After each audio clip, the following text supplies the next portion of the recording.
Jangan menyerah yang tadi saya bilang ya. Jangan menyerah. Jadi teman-teman siapapun yang posisinya mungkin sekarang kesulitan secara ekonomi gitu ya. Apalagi perempuan kayak saya gitu. Kita nggak bisa milih kita tuh akan berada di lingkungan seperti apa. Yang bisa kita pilih adalah respon kita terhadap kejadian itu, terhadap pilihan kita terhadap kejadian itu gitu loh. Ya pilihan kita ya mau berhenti, mau meratapi, atau mau terus maju. Belajar. Karena emang hidup itu belajar. Saya baru paham bahwa hidup itu belajar gitu. Belajar terus jadi lebih baik. Jangan pilih apa yang kamu inginkan gitu. Tapi pilihlah apa yang kamu butuhkan.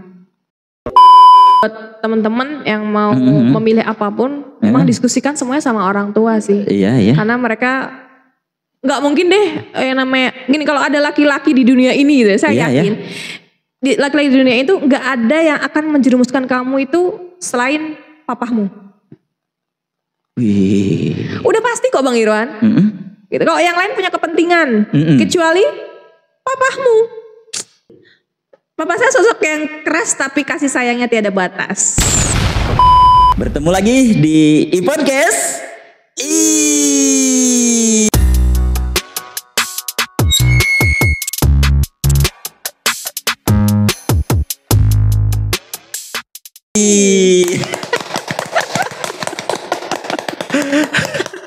Alhamdulillahirabbil alamin. Waduh, ini kita bertemu dengan Ibu Mega Rosaliana. Alhamdulillah penyebutan namanya bener. Waduh, soalnya kalau nyebutin apa biasanya Bu Mega? Biasanya itu kalau SD gitu ya. Iya. Bu Mega Rosalina. Ya, A-nya hilang. Iya, Rosalina Ayamor mungkin. Padahal Ibu Mega Rosaliana sarjana teknik ini. Waduh. Iya. Gimana Bu? Partai politik di mana ini Bu Mega? Partai apa nih? Ini merah-merah soalnya nih. Pas banget ya? Iya. Pas banget namanya Mega, warnanya merah tapi enggak Pak. Waduh, tenang. Ini. Saya netral. Gimana kabarnya Bu Mega? Sehat Ibu? Alhamdulillah seperti yang Bang Irwan lihat sehat, Masya Allah. Waduh, sehat, seger, luar biasa ini. Ini sosok inspiratif nih bagi kita nih. Bisa aja. Iya, jadi malu saya loh. Karena sesuai dengan iPodcast Bu Mega nih. Apa? Ilmu. Wah, ini yang akan kita bahas pasti ada ilmu yang didapat oleh para sahabat pendengar semuanya iPodcast, para penyimak nih. Inspiratif. Tentunya ini yang menjadi apa nih, ada insight-nya Ibu ya buat yang buat saya lah terutama nih ya, pengalaman Bu Mega dan tentunya buat semuanya ini. Amin, buat saya juga ya Bang Irwan. Selalu merendah memang Ibu Mega ini. Bu Mega, waduh kalau boleh tahu, nah iya perlu sahabat ketahui juga nih. Jadi Bu Mega ini boleh kita katakan, atau saya pribadi mengatakan ini adalah superwoman. Superwoman. Iya dong, bagaimana tidak, sosok wanita perempuan tapi menjadi juga sosok pemimpin di salah satu perusahaan the big company global in the world. Kadang berlebihan juga Bang Irwan ya. Nah ini Bu Mega ya, boleh ceritakanlah ini kok bisa seorang wanita perempuan masuk ke salah satu perusahaan otomotif. Iya. Nah, iya gimana ini Bu? Ceritanya panjang gitu. Kali lebar. Satu sih kuncinya ya. Kenapa bisa masuk di perusahaan otomotif yang jadi big company nasional sekarang gitu ya. Bahkan internasional mungkin ya.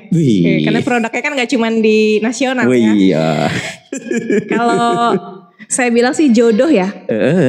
Jodoh. Betul. Iya. Jadi udah coba daftar, apply gitu ke perusahaan-perusahaan yang lain gitu. Ya jodohnya di sini. Iya, padahal waktu itu berarti udah pernah ngelamar atau tes dan barangkali mungkin juga udah lulus di beberapa perusahaan yang ada. Benar. Jadi kamu cerita dikit ya. Iya. Sebelum di perusahaan otomotif yang sekarang, saya tuh pernah apply di perusahaan sepatu ya, sepatu kulit. Sepatu kulit. Nah, beberapa kali tes, 3 atau 4 kali saya agak lupa ya. Sama sih kayak tes yang lainnya, mulai dari tertulis gitu, terus kemudian ada tes psikotes, wawancara gitu ya. Udah lolos tuh semua tuh, tinggal tanda tangan kontrak aja. Nah, cuman pada saat mau tanda tangan kontrak, ada yang mengharuskan saya memilih ya. Waktu itu orang tua sakit, bapak. Ya, bapak saya sakit, harus operasi gitu ya. Dan saya harus milih nih, tetap untuk lanjut tanda tangan kontrak atau nggak usah gitu, karena biayanya kan nggak cukup. Gitu. Jadi pasca ayah saya operasi, kan saya harus recovery ya. Dia nggak mungkin bisa langsung kerja kan? Waduh, iya. Akhirnya saya pilih untuk ya udahlah nggak jadi. Lah Bu, maksudnya ini kan udah lulus ya, udah tes, udah berhasil lah ya. Tapi lebih memilih ya orang tua lah ya. Lebih milih orang tua sih, karena saya pikir kalau kerjaan nanti kita bisa nyari lagi ya. Kalau keluarga kan nggak bisa. Iya, waduh. Gitu sih. Terus akhirnya apply lagi, gagal lagi. Saya habis itu apply di salah satu perusahaan listrik gitu ya, perusahaan energi gitu. Udah sampai tes lab. Cuman karena saya capek mungkin waktu itu ya, jadi kondisi badan gak fit juga dan gagal. Jadi jangan dikira langsung masuk ke otomotif ya. Pernah ngerasain gak jadi masuk, pernah juga ngerasain gagal gitu, gagal diterima gitu juga pernah. Terus ada lagi di perusahaan consumer good ya. Perusahaan consumer good udah lolos juga, tinggal tanda tangan kontrak juga. Tapi nggak jadi karena ada pasal yang kita tuh nggak sepakat sih. Gitu. Kaitannya sama salary. Iya. Nah ini Bu Mega akhirnya dari beberapa perusahaan itu sampailah ke salah satu pabrik perusahaan otomotif ini. Iya betul. Sampai di sini pun juga nggak mudah ya, banyak banget yang harus dilewatin. Pertama, saya ini kalau mau cerita nih Bang. Iya. Saya itu waktu ikut tes, itu sempat terlambat. Iya. Gitu, sempat terlambat. Terus kemudian saya minta tolong sama panitianya, minta tolong dong saya dikasih satu kesempatan, satu kursi gitu ya. Di belakang nggak apa-apa deh gitu. Saya tak coba buat tes gitu. Jadi yang lain udah ngerjain, saya baru ngerjain tuh. Iya. Gitu. Kok bisa ya? Padahal ini awal ya. Iya baru tes terus telat. Iya betul. Tapi boleh gitu. Boleh. Kembali lagi ke jodoh. Oh iya. Infonya ini waktu saat tes di perusahaan ini nggak tahu kalau ADM itu apa. Nggak tahu. Saya nggak tahu. Nggak searching dulu kali. Oh nih ADM tuh perusahaan di bidang ini atau apa? Nggak tahu. Saya sama sekali nggak tahu otomotif. Karena emang nggak pernah berpikir akan masuk ke perusahaan otomotif. Yang penting mah saya tes masuk kerja di PT ini gitu. Kalau PT-nya saya nggak nentuin. Pada saat itu papa saya bilang sama saya, sebar semua gitu ya, jaring semua gitu. Masa iya dari 1.000 yang kamu jaring satu pun nggak ketangkep? Kan nggak mungkin. Jaring semua gitu. Masa iya dari 1.000 yang kamu jaring satu pun nggak ketangkep? Kan nggak mungkin. Pasti akan ada satu yang ketangkep gitu. Ibarat ngejala nih. Pas diambil ya, itu pasti ya semua atau banyak yang didapat. Nah, paling tinggal dipilih nih mana yang layak atau mau kita ambil. Betul. Wih. Gitu. Kata-kata dari papa atau ayahanda ini luar biasa sekali. Dan itu komitmen dipegang terus nih sama Bu Mega nih. Betul. Salah satu yang bisa menjadikan saya di posisi sampai dengan hari ini, ya papa. Salah satu yang bisa menjadikan saya di posisi sampai dengan hari ini, ya papa sih. Jadi kalau ada Bang Irwan mungkin sering denger ya, di balik laki-laki yang hebat ada perempuan yang hebat pula gitu ya. Nah ini juga sama, nggak berbeda, sama. Di balik perempuan yang hebat gitu ya, ada laki-laki yang hebat juga di balik layar. Yaitu Papa. Papa saya. Wow, memang cinta pertamanya anak perempuan adalah ayah, papa, betul. Orang tua. Bahkan seorang bapak, ia akan rela, sangat sayang, sangat cinta kepada putrinya, bahkan melebihi sayangnya pada dirinya sendiri. Betul, betul itu. Benar banget. Nah, ini pada saat memilih salah satu jurusan pun, Bu Mega ada pesan-pesan atau apa nih? Ada pertimbangan yang dari orang dari ayah juga yang menentukan atau gimana nih ceritanya? Ini juga menarik ya. Jadi papa itu memang luar biasa. Papa itu memang luar biasa sih. Saya kalau boleh cerita ya. Dari awal itu dari saya sekolah dasar itu sebenarnya bukan orang pintar, Bang Irwan. Bodoh. Nilai rapotnya merah. 5 dong. Iya, itu tertulis tuh di rapot tuh. Iya. Matematika saya tuh 5. Nah, cuman karena kejelian ayah saya, dia sangat mengenali putrinya gitu ya. Dia sangat kenal putrinya, jadi dia mencoba untuk merubah apa sih yang nggak tepat gitu ya di metode pembelajaran putrinya gitu. Jadi dulu saya les kan ya, dilesin sama papa gitu ya, di mana-mana gitu, di bimbel, terus kemudian di sekolah, pulang masih ngaji gitu ya, capek kan gitu. Akhirnya dia melihat bahwa ini nggak pas metode pembelajarannya. Dia cabut semua itu les-lesannya, dia ajarin sendiri putrinya. Setelah dari kelas 1 sampai kelas 4 nih, itu merah. Kelas 1 masih oke lah ya. Masih oke ya. 3 masih oke. Mulai kelas 4 nih, nah itu mulai jelek tuh. Mulai nih. Maksudnya nilainya merah di kelas 4. Kelas 4 kira-kira. Terus kelas 5 baru dah. Betul. Papa terjun langsung. Dia yang ngajarin saya semuanya ya. Jadi berangkat kerja, pulang dia masih ngajarin saya. Gitu sih. Wih, padahal papa nih siang udah sibuk kerja. Iya. Kerjanya jangan dikira kayak kita gini ya, kerjanya di kantor terus pulang. Enggak, dia dulu kan tadinya pengusaha ya. Pengusaha terus namanya usaha kan ada jatuhnya ya. Nah pas jatuh itu dia kerja jadi jual beli onderdil motor. Tapi itu dia harus naik motor dari Semarang ke Dieng. Dari Semarang ke Dieng itu naik turun gunung. Jadi pekerjaan kayak gitu. Nah ketika pulang dia masih ngajarin saya. Wih.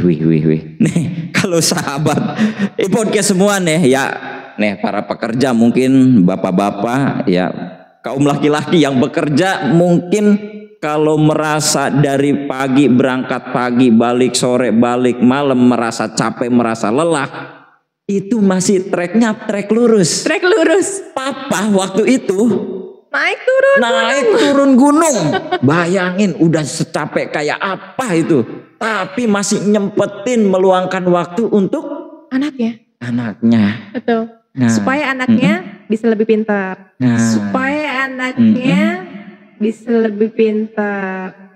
Lebih pintar tuh gimana? Sebenarnya nggak ada anak bodoh tuh, nggak ada. Yang ada adalah nggak tahu, Bang Irwan. Jadi tuh metode yang digunain papaku tuh gini. Dia ngajarin akunya caranya adalah dia akan ngejelasin bab nanti, bab seterusnya ya, bab selanjutnya. Jadi bukan bab yang sekarang atau bab yang kemarin. Dia akan ajarin tuh bab yang buat besok. Jadi kita bisa tahu lebih dulu dibandingin sama guru ya. Jadi kelihatan lebih pintar kan gitu. Wih, berarti yang mau besok mau dipelajarin nih, itu malamnya harus udah disiapin, harus udah dipelajarin full sama papa. Betul. Wih. Terus juga dia kenal sama putrinya ya. Penting banget seorang ayah itu buat kenal sama putrinya. Jadi dia tahu kalau saya itu manusia visual ya. Jadi nggak bisa cuman dikasih tahu dengan cara dengerin. Jadi harus dilihatin atau dipraktekin. Contoh nih ya, dia ngajarin saya yang namanya volume tabung. Volume tabung. Nah itu dia harus gunting dulu tuh tabungnya gitu ya. Terus dia buka, sehingga dia ngasih tahu anaknya, ini kalau saya buka jadinya apa? Persegi panjang gitu. Nah jadi setelah itu kita baru ngebedah rumus volume tabung itu dari persegi panjang tadi gitu. Jadi bukan menghafal rumus volume tabung itu apa. Berarti benar-benar dipraktekin secara visual sampai digunting-gunting. Iya. Ini maksudnya biar dalam praktiknya nih jelas, gamblang. Karena memang pada saat itu tadinya rambut merah ya, mohon maaf Bu Mega. Diulang-ulang mulu Bang Irwan rambut merah. Tapi lihat nih, Bu Mega ternyata dari benar-benar enggak dari merah ternyata malah jago matematika sampai olimpiade sampai karirnya sekarang melejit. Luar biasa. Mungkin belum langsung olimpiade ya, tapi ketika saya itu kelas 6 waktu mau lulus itu masih ranking 8. Tapi ada tapinya. 8 besar. Tapinya adalah kalau dulu itu 2 terbawah gitu ya. Terus dapat ranking 8 tuh senengnya dari ujung gang tuh udah teriak tuh. Papa gitu. Nenek, saya dapat ranking 8. Saya dapat ranking 8 gitu. Seneng banget itu. Itu udah sangat ya senengnya minta ampun ya, karena memang ngeraih 8 aja. Ya ini udah prestasi yang sangat signifikan juga ya. Saking senengnya. Dapat ranking 8 itu ya. Dan udah mulai merasakan nih nikmatnya menjadi smart student. Nikmat banget itu Bang Irwan. Setelah itu barulah kepedulian belajar itu muncul sih. Gitu. Jadi emang kita tuh harus tahu dulu nikmatnya jadi orang pintar tuh apa sih? Kalau sekarang nikmatnya jadi orang kaya tuh apa sih? Gitu kira-kira gitu ya. Baru nanti kita akan mempertahankan level kita tuh di situ gitu. Nah, terus udah merasakan nih akhirnya ya nilai terus akhirnya ranking 1, 2, 3. 1, 2, 3. Sombong dikit ya. SMP tuh udah mulai bisa mandiri tuh. SMP terus lanjut ke SMA gitu ya. Cuman yang tadi saya bilang pada saat saya SMP itu udah mulai tuh kerasa kesulitan ekonomi ya. Jadi saya tuh bukan dari yang, jangan dibayangin ya, saya tuh dari ekonomi yang standar gitu atau yang sederhana gitu. Ekonomi sulit ya. Gitu. Ternyata Bu Mega ini yang merasakan hal itu. Merasakan. Saya tanya sama Bang Irwan deh. Bang Irwan pernah gak ngerasain mandi pakai sabun batangan? Mandi pakai sabun batangan? Yang kalau itu sabun batangannya jatuh ke lantai terus penyok gitu. Pernah gak itu? Atau yang kalau Abang Irwan pakai terus tahu-tahu ada rambutnya jadi situ tuh. Wah. Itu tuh. Sabun batangan terus yang ada ngebekas terus ada rambut-rambutnya tuh. Waduh, rambut siapa itu ya? Iya. Ngerasain susah kayak gitu tuh. Kalau sekarang ya kan berubah ya. Jadi pencet liquid cair. Gitu kan. Gak ada tuh penyok-penyok kena lantai. Iya, penyok-penyok besok kita pakai lagi tuh. Kalau sabun batangan udah kecil kita tumpuk-tumpuk lagi kan ya. Sehingga ini. Saya tahu itu sabun apa? Asepso itu. Terus juga sulit lah pokoknya lah. Kalau kita ada ya merek apa namanya tuh mie instan gitu ya. Dulu sebut aja gitu mereknya kita kan ada ya Indo titik-titik gitu ya. Gak bisa saya dulu beli itu. Gak bisa. Dulu belinya tuh yang lebih murah dari itu. Kalau mau beli itu dimarahin sama mama kayaknya dulu. Sampai ke titik posisi kayak seperti itu Bu Mega ini bener-bener ngerasain. Terus kalau kalian semua sekarang ngerasain tidur di spring bed ya. Mungkin saya dulu pernah ngerasain tidur di kasur Palembang. Tahu gak Bang Irwan kasur Palembang? Yang gimana tuh? Yang tipis banget tuh. Yang kalau ditaruh di lantai tuh badan saya sakit. Yang tipis, lebar. Lewat. Kalau ditaruh di air ngapung kayaknya. Nah makanya Palembang dipakai ntar kalau banjir ngambang itu. Itu masih di atasnya tuh masih ada trocohan air hujan tuh. Bahasa trocohan ya. Tetesan air hujan tuh. Di bawahnya ada baskom gitu. Jadi kita tidur tuh bareng suara tek tek tek gitu. Itu kayak gitu tuh. Bener-bener sampai merasakan kondisi air bener-bener bocor. Yang tadi saya bilang di pinggir tuh. Ya. Nih ya, pinggir bukan pinggir depan rumah atau samping rumah, bener-bener netesnya di dalam rumah. Iya pasti kita lagi tidur, enak tidur begini tuh. Berarti nggak bisa tidur. Ya sambil dengerin aja kayak orang meditasi aja udah. Gitu. Isi kita menikmati kayak berasa kayak lagi di air terjun gitu ya. Padahal sebenarnya enggak, itu tetesan air hujan guys. Gitu. Dan itu di samping. Di samping. Terus kalau ada juga ya ciri-ciri ekonomi sulit waktu itu ya. Kalau sekarang kan kalau ada nyamuk kita pakai ini ya, raket nyamuk ya. Iya. Nah kalau papa saya dulu enggak tuh tutup panci ya kan, sama dia dikasih minyak goreng. Nah itu tuh buat nangkepin nyamuk tuh. Widih.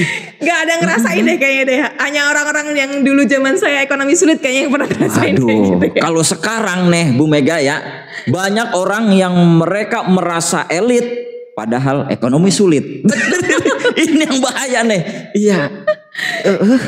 Nah itulah, jadi saat udah mulai ngerasain ekonomi sulit, tinggal bareng orang tua, SMP sampai kuliah harus beasiswa kan mau gak mau karena gak bisa bayar.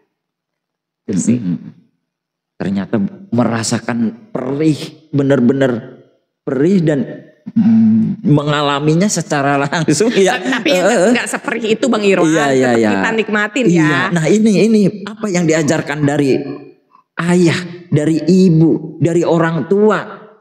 Kalau papa selalu bilang sih jalanin aja. Kita tuh nggak pernah tahu solusinya apa, gitu ya. Di depan solusinya apa. Dan kita nggak perlu tahu sekarang sih. Jalanin aja, jangan nyerah ya. Kalau bahasa kerennya kan never give up gitu ya. Never give up, never surrender. Never give up. Cuman yang kita praktekin gitu, never give up yang sebenarnya tuh kayak apa sih? Ya udah kita jalanin. Kita udah tahu nih posisi kita sekarang ada di mana gitu ya. Lagi ekonomi sulit. Di depan kan maunya nggak sulit dong.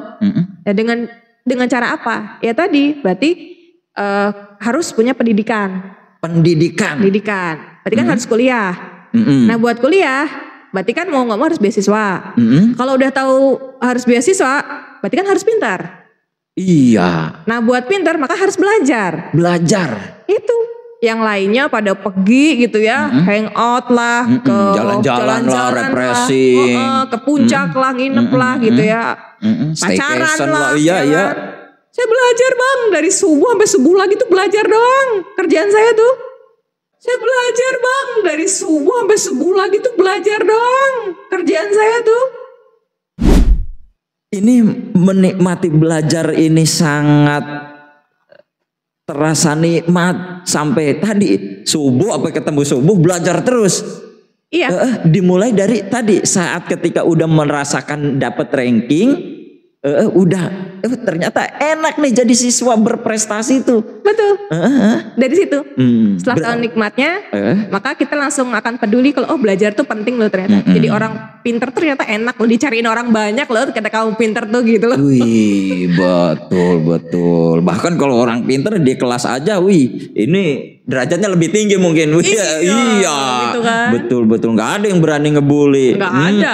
Yang ada dicariin. Iya. Ajarin dong. Nah Bu Mega, berarti SMP ini beasiswa? SMP itu beasiswa. Tapi sebelumnya memang bayar dulu ya. Tadi kan saya sekolah di Sekolah Standar Nasional, SSN. Iya, Sekolah Standar Nasional. Ya, SSN. Jadi itu bagus lah ya, SMP negeri yang bagus itu. Ada cerita juga nih Bang Irwan, waktu saya SMP itu sebelumnya belum langsung ke sana. Saya kan SMP negeri 29 ya, Semarang.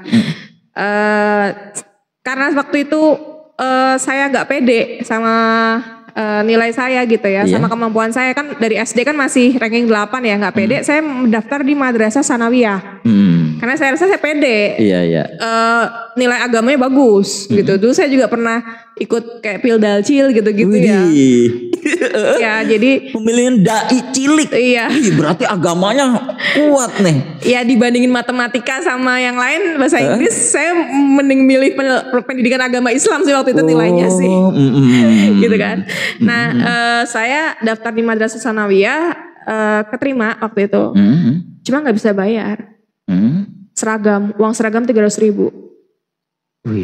Pas lagi di pucuk gunung tuh di dia yang saya telepon. Ini disuruh bayar 300.000 kata saya kan. Gimana ya gitu. Bisa gak nunggu besok? Gak bisa.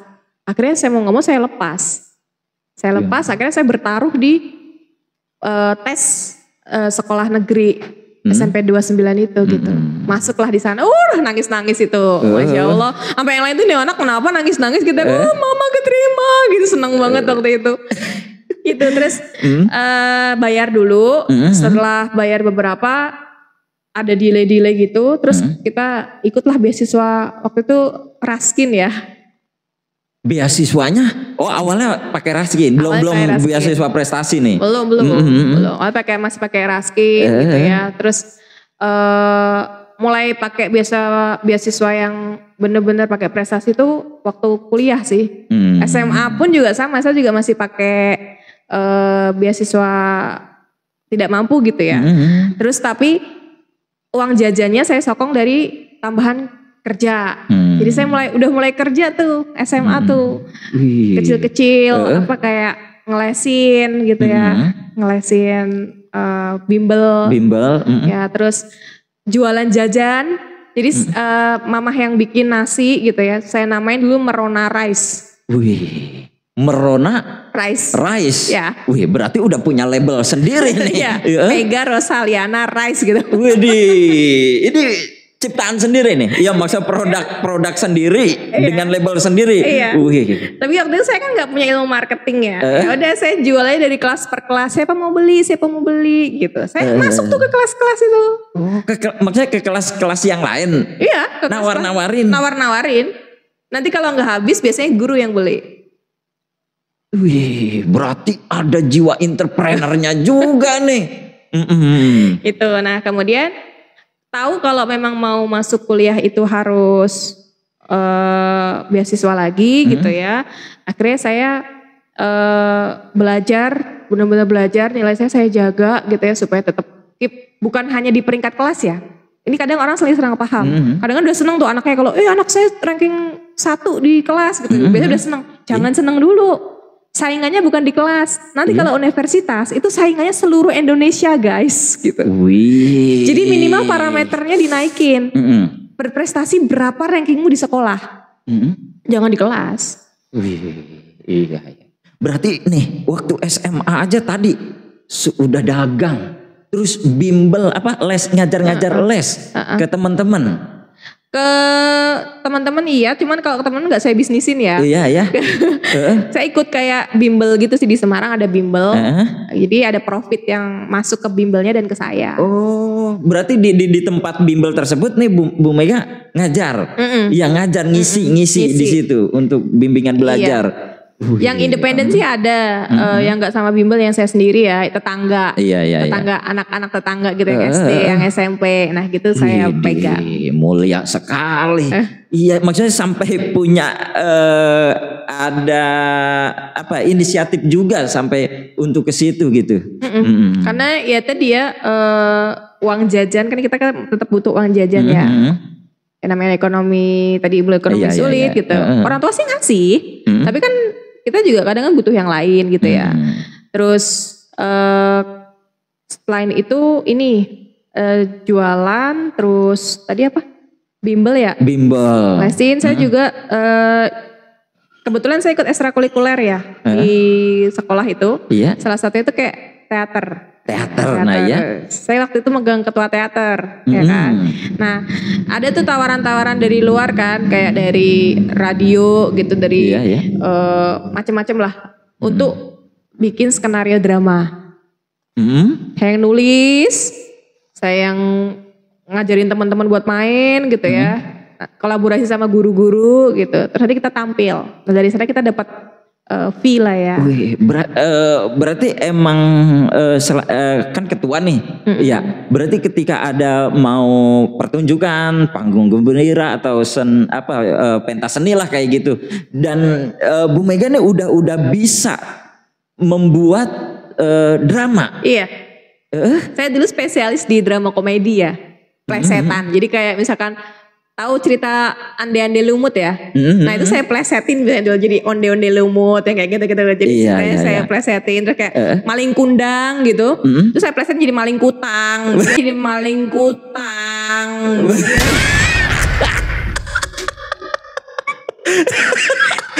Iya. Saya tulis sendiri, saya pilih pemainnya, terus nanti kita lomba kayak gitu. Berarti secara konsep ya sutradara lah, penulisan pun Bu Mega ini udah mahir pada saat itu. Iya. Iya. Terus ada lagi ini. Tapi berperan juga. Apa? Iya, berperan juga. Berperan juga kalau pada saat memang itu dalam pertunjukannya ikut berperan. Tapi yang tadi nih yang dapat fee juga itu kalau hanya bikin teksnya aja. Enggak sih, semuanya komplit total. Semuanya komplit. Sampai selesai kita pentas. Nah, ini yang ngasih ini siapa? Dari yang ngundang ya. Dari yang ngundang biasanya ngasih, ntar dibagi bareng-bareng. Oh, yang ngundang, maksudnya ngundang untuk pentas tersebut. Oh, iya gitu. Ya. Tapi lebih ke apa tadi? Komedi ya, ada plesetan-plesetan. Drama plesetan. Iya. Saya juga dulu pernah bikin museum gajah duduk.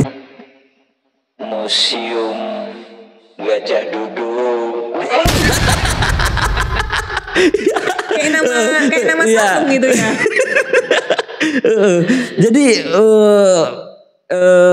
ini udah memang Bu Mega juga udah secara proses maksudnya tadi di pelajaran juga jago, udah bisa berprestasi dalam berseninya pun jago nih, ada bakat juga, bukan bakat lagi ini mah sampai memang berkualitas lah. Orang kalau sampai bisa ingin menampilkan grup tersebut ya berarti kan udah dianggap luar biasa. Ya salah satunya karena saya sadar ya buat kuliah tanpa tes, beasiswa itu saya nggak cukup pinter doang.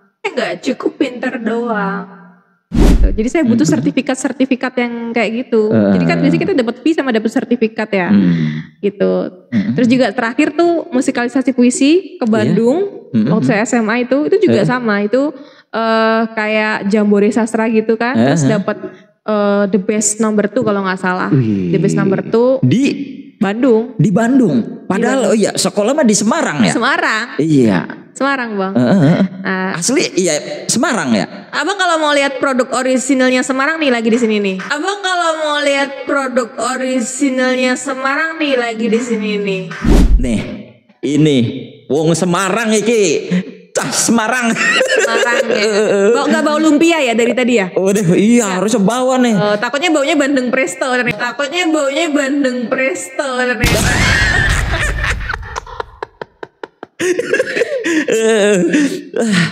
Sampai ke Bandung. Ini kan jauh Bu Mega. Iya.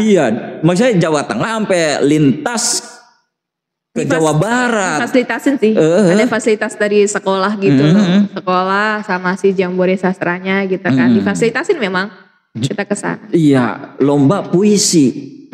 Dapat juara. The best performance number 2. Boleh barangkali di sini Bu Mega ditampilin nih. Kayaknya udah lupa deh. Saya gini-gini nih cowok. Pernah Bu Mega? Iya, saya pernah ikut lomba baca puisi tingkat kabupaten. Waktu itu tentang guru. Gimana puisinya gurunya? Apakah yang bisa ku berikan anak-anakku selain buku-buku dan sedikit ilmu, sumber pengabdianku kepadamu. Jikalau saja hari Minggu engkau datang ke rumahku. Udah gitu. Tepuk tangan dulu Bang Irwan. Pernah Bu disuruh akhirnya enggak juara. Tapi luar biasa ya, Bu Mega dari Semarang sampai tampil di Bandung juara. Iya juara 2 ya, berarti kan ini ada prestasi di sini. Itu juga dapat fee, akhirnya kan dapat fee. Fee-nya kan bisa buat jajan gitu ya, bisa buat nambah-nambah kurangnya.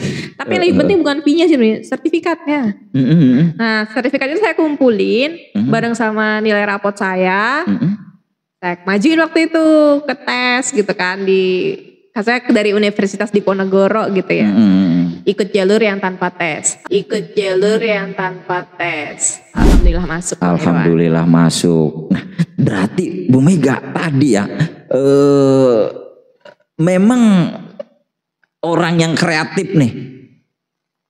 Orang yang gak mau diem. Ini saya katakan Bu Mega nih orang yang gak bisa mau diem nih. Selalu kreatif, apa aja dijabanin nih, apa aja ayo jadi gitu.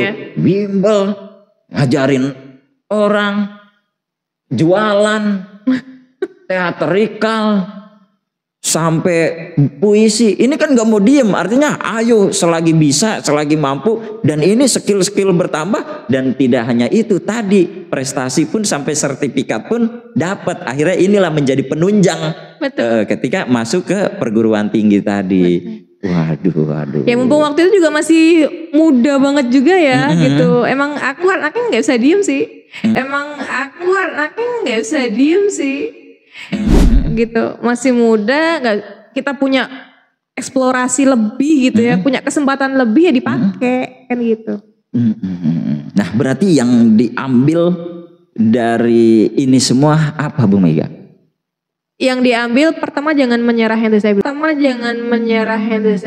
Jangan menyerah. Jadi teman-teman siapapun yang posisinya mungkin sekarang kesulitan secara ekonomi gitu ya, apalagi perempuan kayak saya gitu. Kita nggak bisa milih kita tuh akan berada di lingkungan seperti apa. Apakah dari lingkungan konglomerat, apakah dari lingkungan guru gitu ya, apa kita dari lingkungan dokteran gitu ya. Apalagi kita memilih dari keluarga dari yang tadi ekonomi sulit gitu ya, kita nggak bisa milih. Yang bisa kita pilih adalah respon kita terhadap kejadian itu. Terhadap pilihan kita terhadap kejadian itu gitu loh. Ya pilihan kita ya mau berhenti, mau meratapi, atau mau terus maju.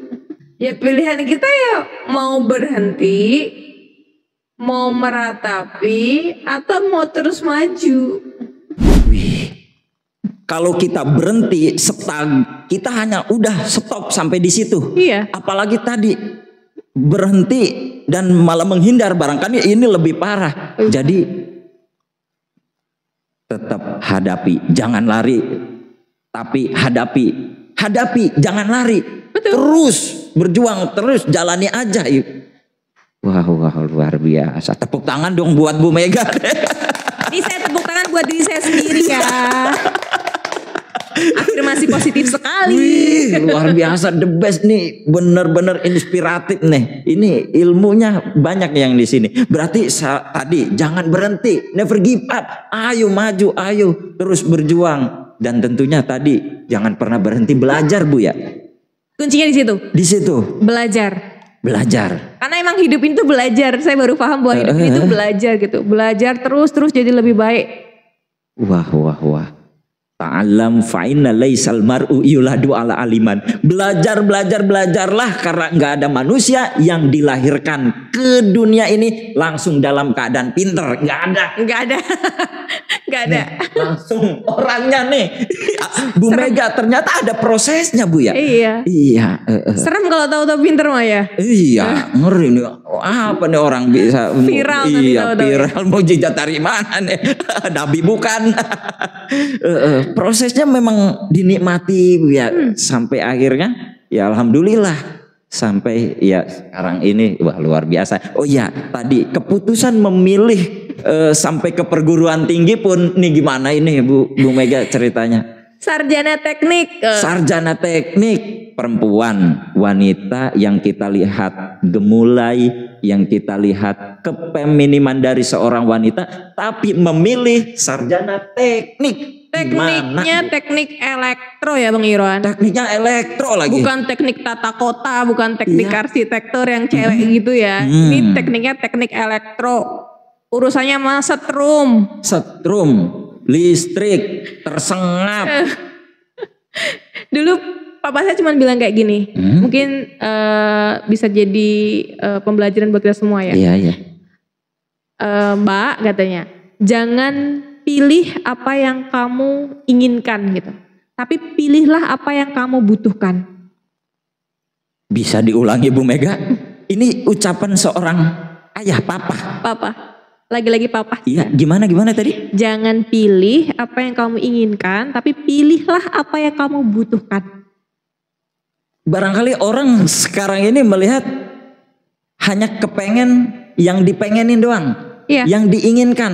Padahal secara yang dibutuhkan belum tentu. Betul.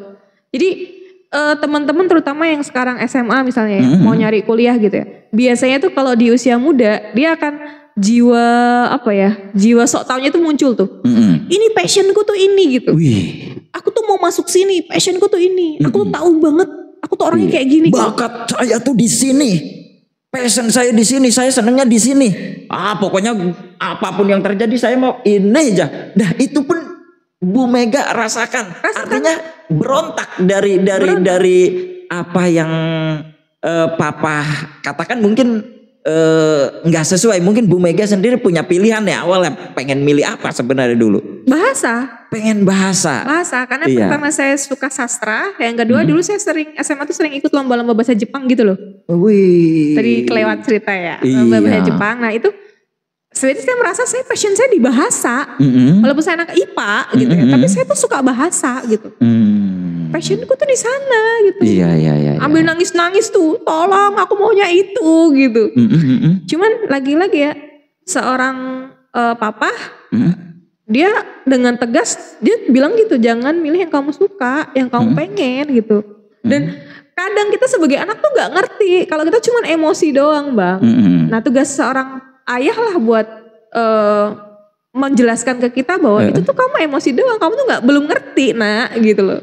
Langkah kamu nih ya, barangkali langkah kamu nih baru sekian langkah, tapi orang tua, ayah apalagi punya sudut pandang arah yang memang jauh lebih lebar langkahnya untuk kebaikan masa depan anaknya. Benar banget. Jadi memang buat teman-teman yang mau memilih apapun, memang diskusikan semuanya sama orang tua sih. Iya. Karena mereka nggak mungkin deh yang namanya gini, kalau ada laki-laki di dunia ini gitu, saya yakin laki-laki di dunia itu nggak ada yang akan menjerumuskan kamu itu selain papahmu.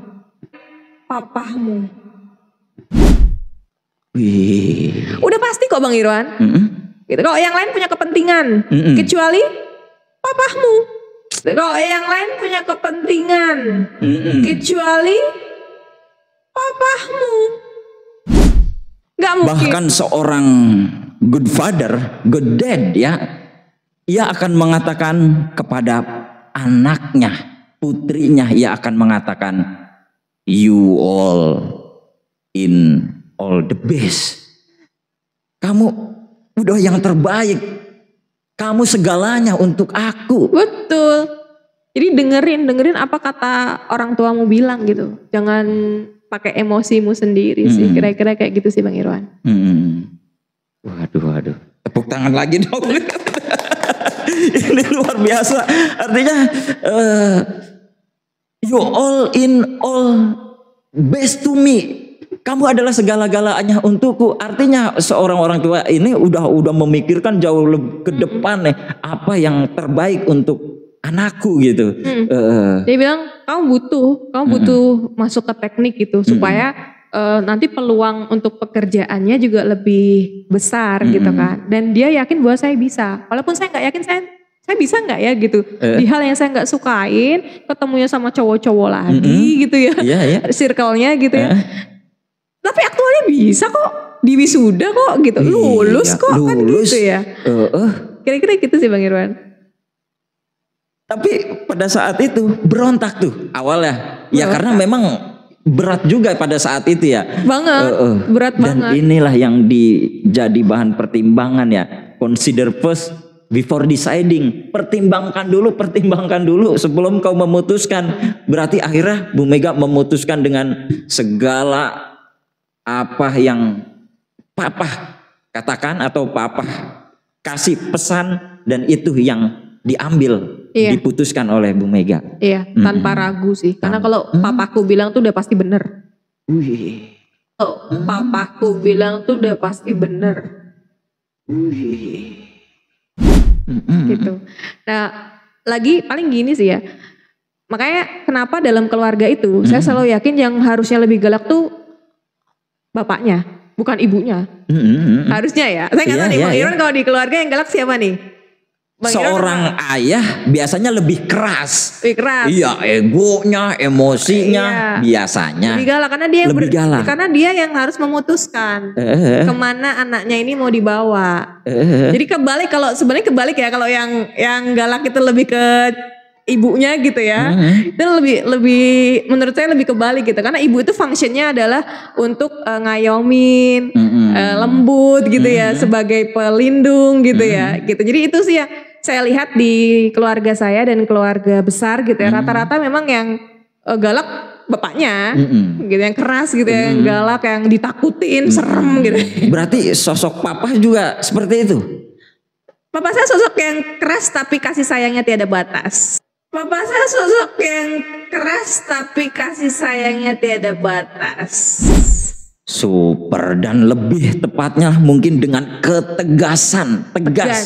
Sehingga sangat dikagumi gitu, sangat disegani lah bagi anak-anaknya, sehingga keputusannya pun tadi apa yang dibilang oleh papa, udah pokoknya itu udah yang terbaik. Lanjut ke part 2.